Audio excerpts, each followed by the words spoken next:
Hello, I'm Father Joe Roesch of the Marian Fathers of the Immaculate Conception. Thank you for joining us as we continue with our year-long journey reading the diary of St. Maria Faustina Kowalska from beginning to end. Today we take up from where we left off, beginning with diary entry number 349. In the morning, during meditation, I felt a painful thorn in the left side of my head. The suffering continued all day. I meditated continually about how Jesus had been able to endure the pain of so many thorns which made up his crown. I joined my suffering to the sufferings of Jesus and offered it for sinners. At 4 o'clock, when I came for adoration, I saw one of our wards offending God greatly by sins of impure thoughts. I also saw a certain person who was the cause of her sin. My soul was pierced with fear, and I asked God for the sake of Jesus' pain to snatch her from this terrible misery. Jesus answered that he would grant her that favor, not for her sake, but for the sake of my request. Now I understood how much we ought to pray for sinners, and especially for our wards. Our life is truly apostolic. I cannot imagine a religious living in one of our houses, that is, in our community, and not have an apostolic spirit. Zeal for the salvation of souls should burn in our hearts. O my God, how sweet it is to suffer for you, suffer in the most secret recesses of the heart, in the greatest hiddenness, to burn like a sacrifice noticed by no one, pure as crystal, with no consolation or compassion. My spirit burns in active love. I waste no time in dreaming. I take every moment singly as it comes, for this is within my power. The past does not belong to me, the future is not mine. With all my soul I try to make use of the present moment. January 4th, 1935. The first chapter of Mother Borgia. At the chapter, Mother Borgia stressed a life of faith and fidelity in small things. Halfway through the chapter, I heard these words: I desire that you would all have more faith at the present time. How great is my joy at the faithfulness of my spouse in the smallest things. Then I looked at the crucifix and saw that Jesus' head was turned towards the refectory and his lips were moving. When I told Mother Superior about it, she answered, "You see, sister, how Jesus demands that our life be a life of faith."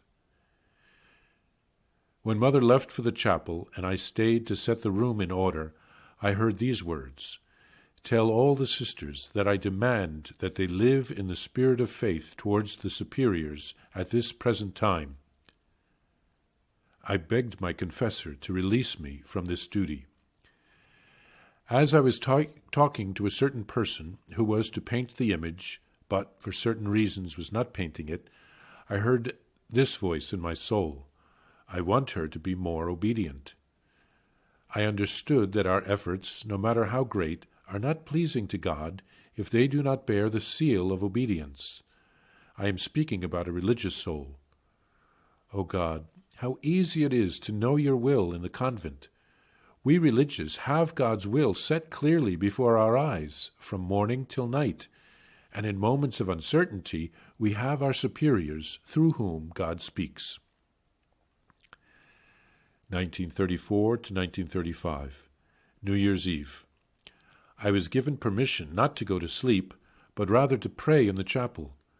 One of the sisters had asked me to offer an hour of adoration for her. I said yes, and prayed for her for an hour. During the hour, God gave me to understand how very pleasing this soul was to him. I offered the second hour of adoration for the conversion of sinners, and I tried especially to offer expiation to God for the insults that were being committed against him at this present moment. How greatly God is being offended. I offered the third hour for my spiritual director. I fervently prayed for light for him in a particular matter. Finally, the clock struck 12, the last hour of the year. I finished it in the name of the Holy Trinity, and I also started the first hour of the new year in the name of the Holy Trinity. I asked each of the three persons to bless me, and with great confidence looked toward the new year, which certainly would not be sparing of suffering. We see that St. Faustina received a painful thorn, probably mystically, and the suffering lasted the whole day.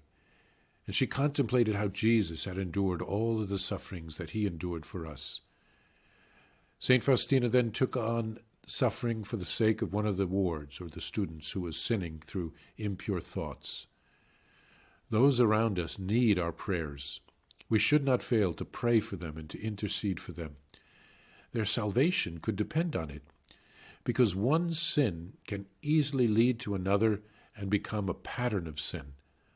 But by helping someone to avoid an initial sin, we can help them to set out on a different life path. St. Faustina rejoices in offering sufferings to Jesus. It gives her life purpose and bears great fruit. I was particularly struck by this passage. My spirit burns in active love. I waste no time in dreaming. I take every moment singly as it comes, for this is within my power. The past does not belong to me, the future is not mine. With all my soul I try to make use of the present moment. Powerful words that we can all live by. The grace of God is available to us in the present moment, so let's not waste time. Let's use it well. St. Faustina then speaks about a type of a meeting called a chapter, probably held in the refectory where the sisters ate, in which the house superior gives an exhortation to the sisters, who then publicly admit their faults. It's a kind of public examination of conscience. It would certainly be humiliating, but a great help in the growth in the spiritual life. Some religious communities still have this practice of a meeting like this, others do not. Jesus called for a life of deeper faith for the sisters through St. Faustina, and he asked Faustina to publicly tell the sisters to live a life of faith toward their superiors. Perhaps fearing what the sisters would think of her, she asked to be released of this obligation through her confessor. Apparently, there was a Bernardine religious sister who was supposed to paint the Divine Mercy image. For some reason, she did not do so. She wasn't painting it. She was not being obedient, and Jesus was not pleased. Eventually, a lay artist, Eugene Kazimierowski, painted the Divine Mercy image. And then on New Year's Eve, St. Faustina again spent several hours in adoration, interceding for various intentions. Her life is given over for others. We can learn from her generosity of spirit and her unselfishness.